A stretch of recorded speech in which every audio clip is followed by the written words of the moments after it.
ابھی وہ ڈائری کو بند کر کے ایک جانب رکھنے ہی لگا تھا کہ ٹھہر سا گیا۔ اس کے قطعی سے موٹے لیکن خستہ گتے کے اوپر کچھ لکھا ہوا تھا، مٹا مٹا سا کوئی نام۔ اس نے آنکھیں سکیڑ کر ان مٹے الفاظ کو پڑھنا چاہا۔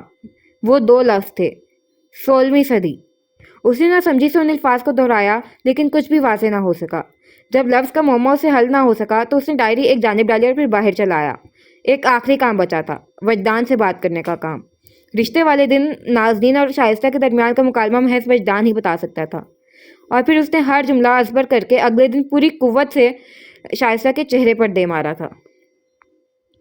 ان دونوں کے درمیان برف جیسا سفر موجود تھا، یخ، بے جان اور ہر قسم کے رحم سے خالی۔ اس کی سرخ آنکھوں سے کئی آنسو ٹوٹ کر قدموں میں سجدہ ریز ہو گئے تھے۔ پھر وہ ابلتی ہچکیوں کو منہ پر ہاتھ رکھ کر قابو کرتی دوبارہ لائبریری کے اندر بھاگی تھی۔ حرم آہستگی سے قدم اٹھاتا اس کے پیچھے چلا آیا۔ وہ اب کپاتے ہاتھوں کے ساتھ جلدی جلدی اپنا پرس اٹھا رہی تھی۔ اس کا سارا وجود زلزلوں کی زد میں تھا۔ حرم لائبریری کے دروازے ہی میں چند پل ٹھہرا رہا تھا، پھر آگے بڑھایا۔ نازنین، نام مت لو اپنی زبان سے میرا۔ وہ پلٹ کر گرائی تھی۔ انگشتہ شہادت جو حرم کی جانب تان رکھی تھی وہ بھی کپکپاہٹ کا شکار تھی۔ آنکھیں زخمی پڑ رہی تھیں اور چہرہ ہتک کے احساس سے سرخ ہوا جا رہا تھا۔ یہ سب کر کے تم کیا ثابت کرنا چاہ رہے ہو؟ گھٹیا پن کی انتہا تک گرنا تمہیں زیب نہیں دیتا حرم؟ تم نے اپنی عزت، اپنا وقار اور اپنا اعزاز میری نگاہوں میں کھو دیا ہے۔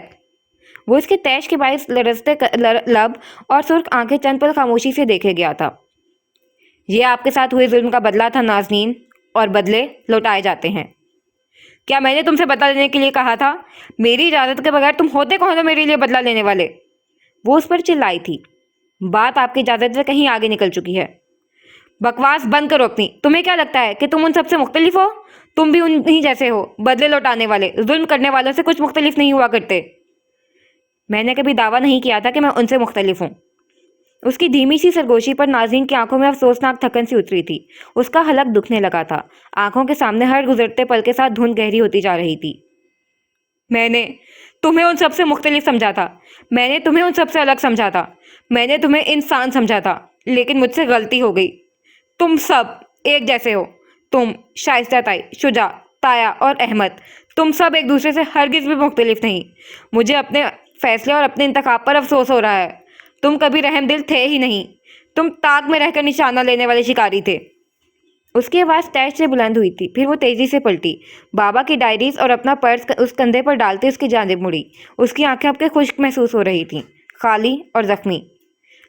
آئندہ مجھ سے کسی بھی قسم کا رابطہ کرنے کی کوشش ہرگز بھی مت کرنا، کیونکہ نازنین انصاری کو گرے ہوئے اور گھٹیا لوگوں سے رابطہ میں رہنے کا کوئی شوق نہیں ہے۔ سنا تم نے؟ اسی تیزی کے ساتھ وہ اسے پرے دھکیلتی ساتھ سے گزرنے ہی لگی تھی کہ اس نے بے ساختہ اسے کونی سے تھام کر اپنی جانب گھمایا۔ ابھی نازنین کی نگاہوں میں نہ سمجھی اتری ہی تھی کہ وہ اسے اپنے ساتھ لیے قدرے کونے میں بنے ایک شیلف کے پیچھے ہو گیا۔ اس نے شائستہ کی لائبریری کی جانب بڑھتے قدموں کی چاپ محسوس کی تھی، اور وہ یہ نہیں چاہتا تھا کہ شائستہ نازنین کو یہاں دیکھے۔ نازنین نے اس سے اپنا ہاتھ چھڑانا چاہا تو اس نے اسے دیکھ کر نفی میں سر ہلایا، گویا خاموش رہنے کی تلقین کی ہو۔ پھر اپنے لبوں پر انگشتہ شہادت رکھ کر اسے واقعتاً خاموش رہنے کا اشارہ کیا تو نازنین کی آنکھیں پہلی دفعہ محتاط محسوس ہونے لگیں۔ اس کے آنسو خشک ہو چکے تھے، اور اب حلق کسی اندیکھی گرا کے زیر اثر بند ہونے لگا تھا۔ حرم اسی پہر اسے چھوڑ کر شیلف کی اوٹ سے نکل آیا تھا۔ شائستہ اسے دیکھ کر اپنی جگہ ہی جم سی گئی تھی۔ تم نے میرے ساتھ ایسا کیوں کیا حرم؟ کیا تم نازنین کا بدلہ لے رہے ہو مجھ سے؟ اس 2 ٹکے کی لڑکی کا بدلہ دینے کے لیے تمہیں میری ابیہ کی تذلیل کرتے ہوئے ذرا رحم نہیں آیا؟ وہ اس پر تیش سے دہاڑی تھی، لیکن حرم بہت آرام سے ٹیبل کے ساتھ لگی کرسی کھینچ بیٹھا تھا۔ رحم صرف ان پر کیا جاتا ہے جو رحم کرنا جانتے ہوں، اور نہیں، میں نازنین کا بدلہ نہیں لے رہا۔ میرا نازنین سے کوئی تعلق نہیں۔ یہ بدلہ تو کسی اور تناظر میں لیا گیا ہے۔ اس نے مبہم سی بات کر کے شائستہ کا سرخ بھبو کا چہرہ بہت سکون سے دیکھا تھا۔ اس کا بس نہ چلتا تھا کہ حرم کو شوٹ ہی کر دیتی۔ کہنا کیا چاہتے ہو؟ کہنا صرف اتنا چاہتا ہوں کہ جو ہوا وہ نہیں ہونا چاہیے تھا، لیکن جو ہو چکا اس کا قرض مجھ پر باقی تھا، اور میں قرض خود پر نہیں رکھتا۔ یہ نازنین کا کیا سین ہے؟ کیا آپ بھی ان کے لیے رشتہ لے کر گئی تھی؟ اگر ایسا ہی ہے تو اتنی حیرت، اتنا شوق اور صدمہ کس لیے؟ جب آپ دوسروں کے ساتھ کریں تو وہ جسٹیفائڈ، لیکن جب وہی آپ کے ساتھ دوسرے کریں تو وہ قابل مذمت۔ بات کچھ سمجھ نہیں آ رہی مجھے۔ کان کی لو کو جا کر کیا انداز سے کہا تھا اس نے۔ شائستہ کی رگ رگ میں گویا کسی نے کڑوا سیال انڈیل دیا تھا۔ اس نے روہیلا سے فیملی ڈاکٹر کے بارے میں بھی استفسار کیا تو انہوں نے اسے محض ایک ہی ڈاکٹر کی بابت بتایا۔ شادی کے بعد وہ ان کے فیملی ڈاکٹر سے واقف نہیں تھی۔ اس نے اس ڈاکٹر سے بھی جلد از جلد ملاقات کرنی تھی۔ جاوید اور مبین کا کیس ایک اسی ڈاکٹر سے نتھی تھا۔ اس کی ان دنوں میں نازنین سے بالکل بھی ملاقات نہیں ہو سکی۔ وہ آفس، تفتیشی کاموں اور مختلف جھمیلوں میں پھنسا ہوا تھا، اسی لیے نازنین سے ملنے کا موقع نہیں مل سکا۔ اسے نازنین سے ملنا چاہیے تھا۔ کیوں؟ بس پتہ نہیں کیوں۔ وہ لائبریری میں موجود اپنے کام میں مصروف تھی۔ شاید وہ اس مصروفیت تلے اپنے آپ تک کو کچل دینا چاہتی تھی۔ اس کی صحت پہلے سے کافی گری ہوئی اور رنگ زرد محسوس ہو رہی تھی۔ مسلسل کام اور کام نے اسے سانس تک لینے کا وقت نہیں دیا تھا۔ وہ ہاتھوں میں کتابیں لیے آگے بڑھی تو اسے لائبریری میں ایک جانی پہچانی سی موجودگی کا احساس ہوا۔ اس نے اگلے ہی پل گردن پھیر کر دیکھا، لیکن وہاں کوئی بھی موجود نہیں تھا۔ طلباء گردنیں جھکائے کتاب بینی میں مصروف دکھائی دیتے تھے۔ اس نے اگلے ہی پر سر جھٹکا اور کتابوں کو ترتیب وار رکھنے لگی۔ بہت سے طلباء کتابوں کو میزوں پر ہی چھوڑ کر ہی اٹھ جایا کرتے تھے اور بعد میں اسے اور الہام کو ترتیب کے مطابق کتابوں کو اپنی درست جگہوں پر رکھنا پڑتا تھا۔ یکلخت اسے پھر احساس ہوا کہ کوئی اسے دیکھ رہا ہے۔ اس نے اب آہستگی سے گردن پھیری۔ آج کل اسے بات بے بات خوف سا محسوس ہونے لگا تھا۔ وہ ہر آہٹ پر چونک کر پلٹنے لگی تھی، ہر سائے سے دور بھاگنے لگی تھی۔ ابھی وہ گردن واپس موڑنے ہی لگی تھی کہ اپنے عین سامنے استادہ حرم کو دیکھ کر پیچھے گرتے گرتے بچی۔ کیا آپ مجھے ڈھونڈ رہی ہیں؟ مسکرا کر پوچھا تو نازنین نے بے ساختہ ہی اپنے سینے پر ہاتھ رکھ کر سانس بحال کیا، پھر اسے تپ کر دیکھا۔ لائبریری کے تقدس کے باعث حسب عادت وہ اس پر چلا نہیں سکی، اسی لیے خون آشام آنکھوں سے اسے گھور کر ساتھ سے نکل گئی۔ وہ اس کے پیچھے آیا۔ کتنا ضدی تھا وہ! آپ مجھے اگنور کیوں کر رہی ہیں؟ Shut up! آپ ڈانٹ بھی رہی ہیں، منہ بند رکھو۔ جھڑک بھی رہی ہیں۔ میں نے کہا میرا پیچھا بند کرو۔ مجھ پر الزام بھی عائد کر رہی ہیں۔ اور اب کہ وہ ٹھہر گئی تھی، گردن اس کی جانب پھیری۔ تمہارا مسئلہ کیا ہے؟ غصہ بھی ہو رہی ہیں؟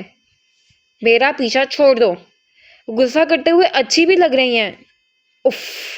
نازنین کے کانوں سے اب کے واضح طور پر دھواں نکلا تھا۔ وہ مسکراہٹ دبائے بہت پیارے سے انداز میں سے اس کے جوابات لوٹاتا ہوا زج کر رہا تھا، اور وہ زج ہو رہی تھی۔ تم مجھے زہر لگنے لگے ہو۔ یہاں معاملات فی الحال اتنے گمبھیر نہیں ہوئے۔ اور اب کہ اسے اپنی مسکراہٹ بھی نہیں دبائی جا رہی تھی، نازنین کا چہرہ دیکھ کر کہہ کے حلق سے ابلنے کو بےتاب ہونے لگے تھے۔ یہ میری ورک پلیس ہے، لوگ تمہیں میرے ساتھ دے کر غلط اندازے قائم کر سکتے ہیں، اس لیے بہتر یہی ہے کہ تم پلٹ جاؤ اور مجھے دوبارہ پریشان مت کرو۔ لوگوں کو کہا جا سکتا ہے کہ میں آپ کو کوئی پرانا اسٹوڈنٹ ہوں۔ نازنین نے اسے خونخوار گھوری سے نوازا تھا۔ اتنے جھوٹ بول کر کیسے نیند آ جاتی ہے تمہیں؟ اور حرم کو سارنگ کا لہجہ بھی ساختہ یاد آنے پر گدگدی سی ہوئی تھی۔ اس نے ہنستے ہوئے چہرہ دوسری جانب گھما لیا تھا۔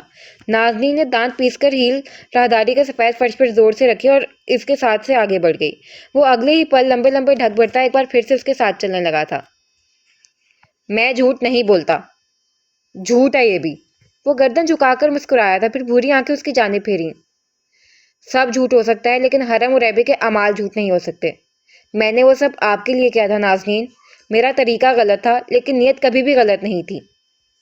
وہ اس کی صفائی پر اگلی پل ٹھہر گئی تھی، پھر گردن اٹھا کر اسے دیکھا۔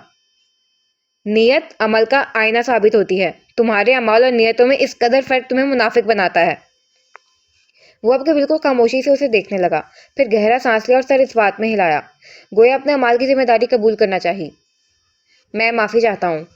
مجھ سے نہیں، جا کر ابیہا سے معافی مانگو۔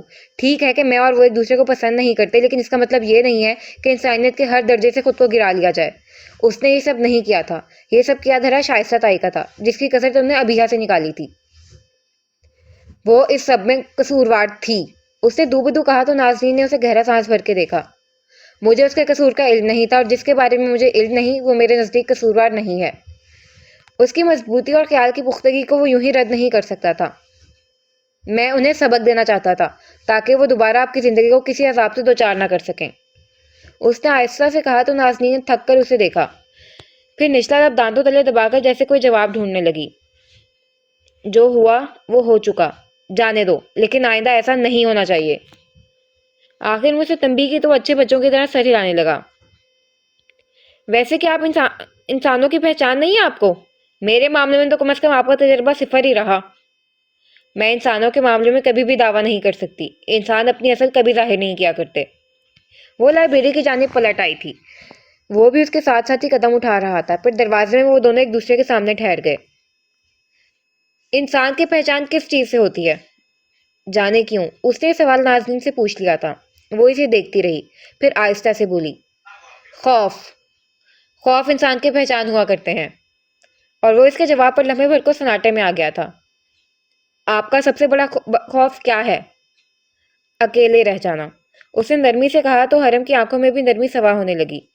اور تمہارا؟ اس کے اختصار پر وہ کالی کالی نظروں سے چند پل دیکھے گیا۔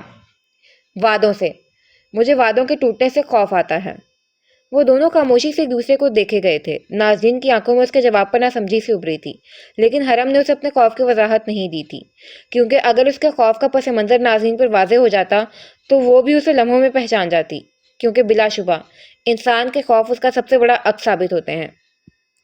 زاویار ان دونوں کو دور سے تک رہا تھا، بالکل خاموشی کے ساتھ، کیونکہ اس کا سب سے بڑا خوف زندہ رہ جانا تھا، ایک بھیانک سا رات کے بعد بھی زندہ رہ جانا۔ لائبریری کی دیواریں سردی کی نرم سی دھوپ میں جھلستی رہیں۔ وہ خاموشی سے اس کے مبہم سے جواب پر اسے دیکھے گئی تھی۔ اسے وعدوں کے ٹوٹ جانے سے خوف آتا تھا، لیکن کیوں؟ کیا اس سے کوئی وعدہ ٹوٹ گیا تھا، یا کسی وعدے کے ٹوٹنے کی چھنکار اس کی سماعت کا حصہ بننے لگی تھی؟ خوف وہاں سے جڑ پکڑتے ہیں جہاں سے رہائی کا کوئی رستہ نہ نکلتا ہو۔ اس کے خوف کی کیا وجہ ہوگی بھلا؟ کیا یہ اتنا اونچا سا لڑکا جو دن کی روشنی میں روشن اور رات کی سیاہی میں تاریک محسوس ہوتا ہے، کیا اسے کسی نے خوفزدہ کیا ہے؟ کیا اسے کوئی خوفزدہ کر سکتا تھا؟ وہ کئی پہروں قبل نرم سی تمازت تلے جھلستی راہداریوں کو پار کرتا ہوا گزر گیا تھا، بس اس کے الفاظ کی بازگشت فضا میں ثبت رہ گئی تھی۔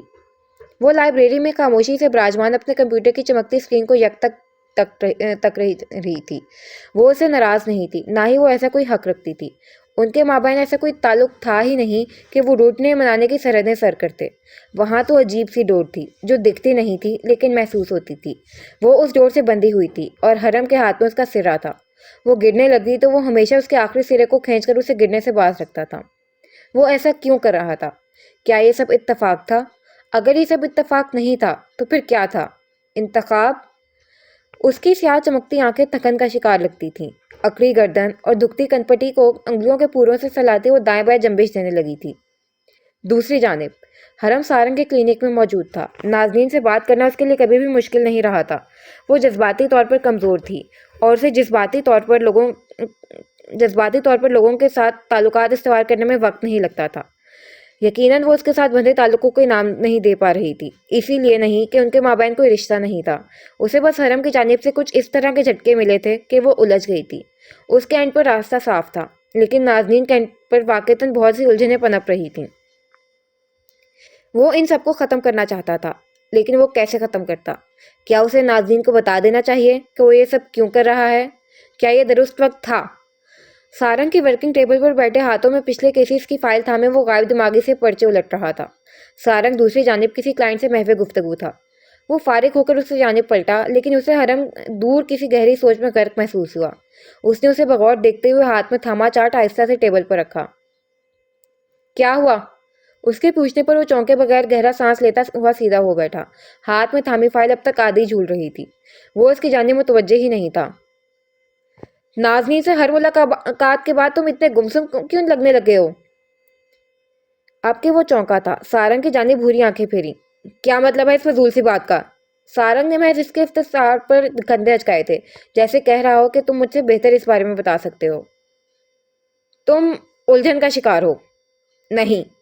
تم انہیں اندھیرے میں رکھنے پر گلٹی ہو؟ اب کہ سارنگ نے اس کے چہرے پر نقش آثار پڑھ کر بہت آرام سے وضاحت دی تھی۔ اس نے ایک سخت نگاہ اس پر ڈالی تھی۔ بلا وجہ نتائج عکس مت کرو۔ تم نتائج عکس کرنے سے خوفزدہ ہو؟ تمہیں لگتا ہے کہ تم ایسا کچھ اخذ کر لو گے جو تمہیں کبھی اخذ نہیں کرنا چاہیے۔ سارنگ پھر سارنگ ہی تھا، گردن ایک جانب کو ڈھلکائے بہت آرام سے اسے اس کی غائب دماغی کی وجوہات سے آگاہ کر رہا تھا۔ ایسا کچھ نہیں ہے۔ پہلی ملاقات سے لے کر آخری ملاقات تک کہ تم اپنے ہر ریفلیکس کی جانب توجہ دو تو اندازہ ہوگا کہ تم کیسا محسوس کرتے ہو۔ تم انہیں اندھیرے میں رکھنے پر شرمندگی محسوس کرتے ہو۔ تم انہیں سب کچھ بتا دینا چاہتے ہو، لیکن تم انہیں نہیں بتا سکتے کیونکہ یہ ان کے لیے خطرناک اور تمہارے لیے کٹن ثابت ہو سکتا ہے۔ تم اس سارے جنجال سے خود کو آزاد کرنا چاہتے ہو، لیکن پھر بھی کچھ ہے جو تمہیں الجھا دیتا ہے۔ شاید بچپن کی میٹھی میٹھی سی تکلیف دہ یادیں، کچھ نہ کر پانے کا خوف، یا پھر انسیت۔